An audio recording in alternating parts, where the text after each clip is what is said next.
as Cass said, the two players England need to come up in the big time do. Jude Bellingham, when the scores are level, comes up with the big goal. Then Harry Kane scoring his 11th, becoming England's record World Cup goal scorer. After the game, Thomas Tuchel said they made it through, they recovered a difficult first half performance, but there's still plenty of areas to improve.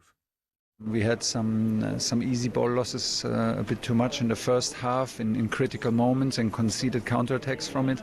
So it was a lot of work needed to be done in the last line with a lot of space behind. Full credit to them. Never lose the focus, never lose the belief, keep on knocking, be a bit more disciplined in the shape in the second half, in attacking wise. And then we got the 2 goals, which was, of course, a relief. In the end, I think we deserved to win. Deserved win, according to Thomas Tuchel. You mentioned it a little bit before about Morgan Rogers.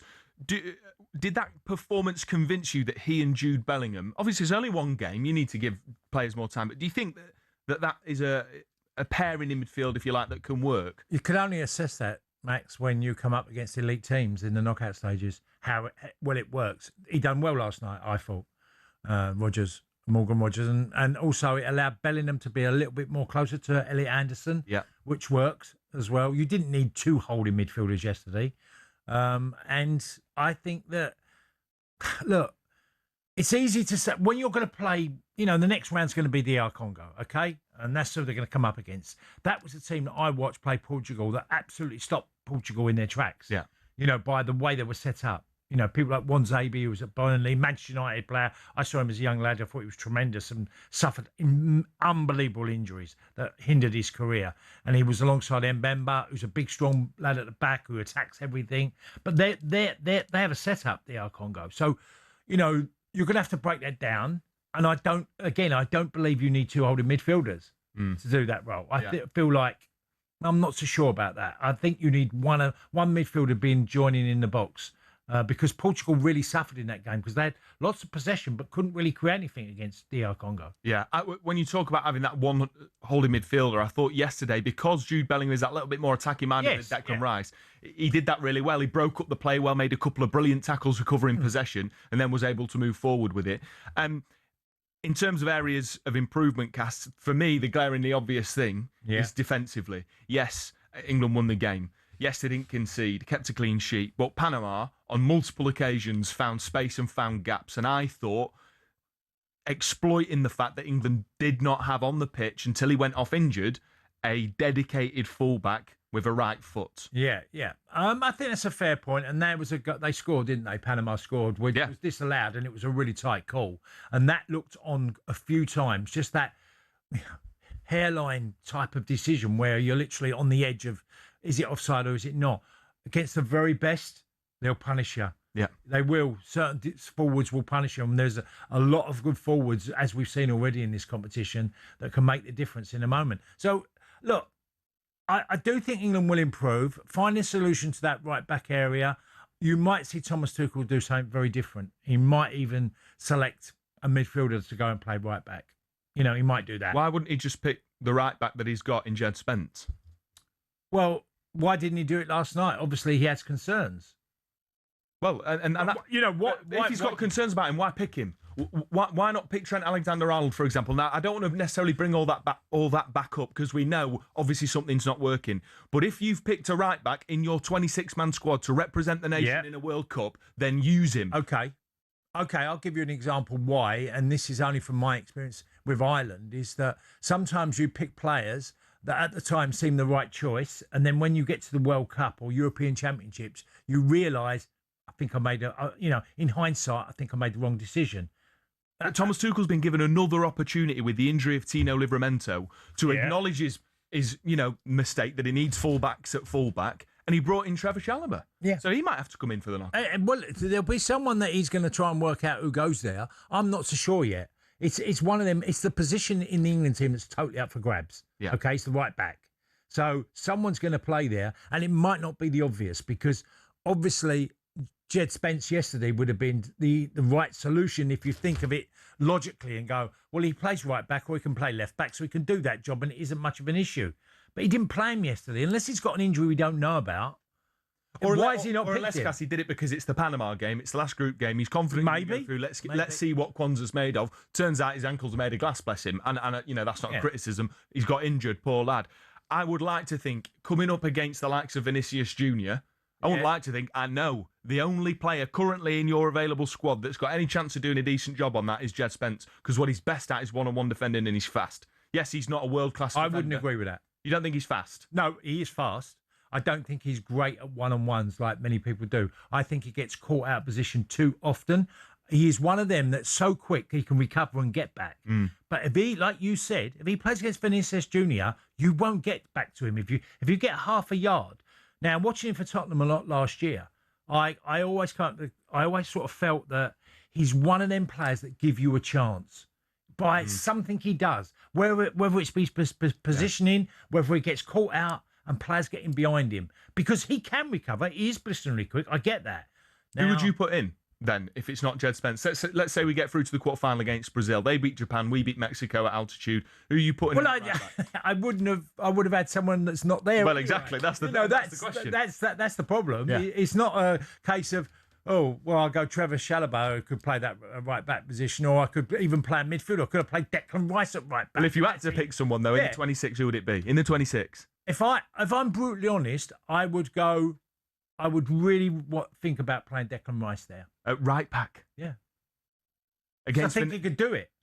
Yeah, I think he could do it. I think it's got to be Jed Spence. I had this discussion with about Paul McGrath.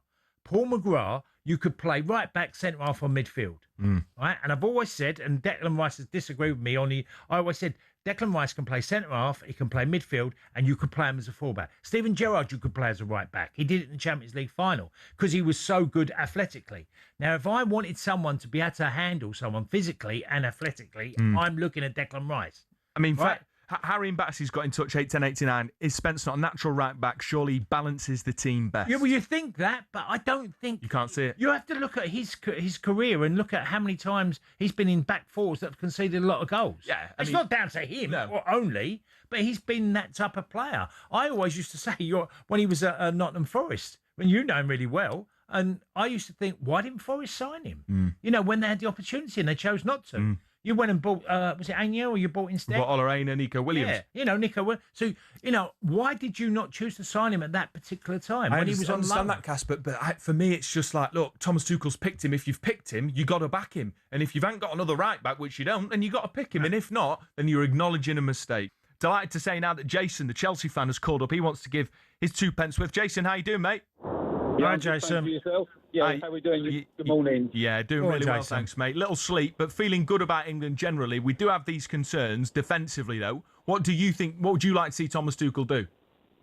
I didn't know whether or not potentially that he could go to a back three, and then you could, because I think Saka, I know he started off his career as like a defender, like left back, I think, or right back, as it were, but maybe he could slot into not the right back position, but as sort of like a right wing back as such.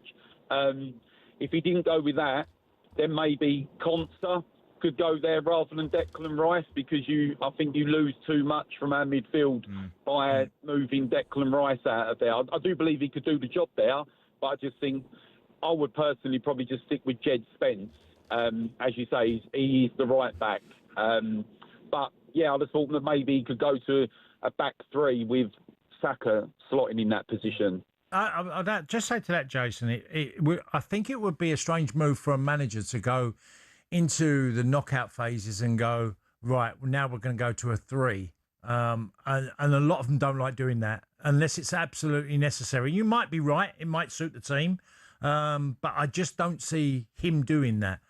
I think he's going to go still with a flat back four, because I think you'll just end up reshuffling the team around. A lot of positions will be affected by going to that three. Yeah, definitely. Yeah, I do agree. Don't get it wrong. It probably sounds like I'm contradicting what I said. I do sort of, I get where you're coming from with that, because obviously we haven't played that system before.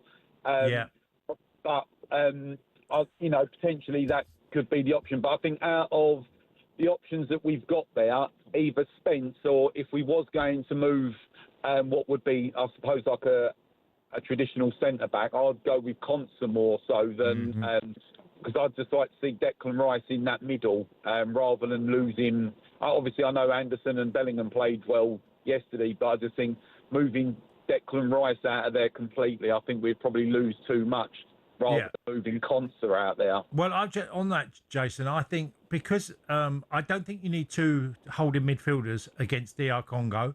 I think that, that if you go Elliott, Anderson and Rice, I think you're going to lose something elsewhere on the pitch attacking minded, So, look, it's only we're batting around some small details, but it could be a very vital. I think England have to. And I watched DR Congo. I worked on their game, and I thought Portugal got caught up with having too much possession in bad areas that didn't really hurt DR Congo.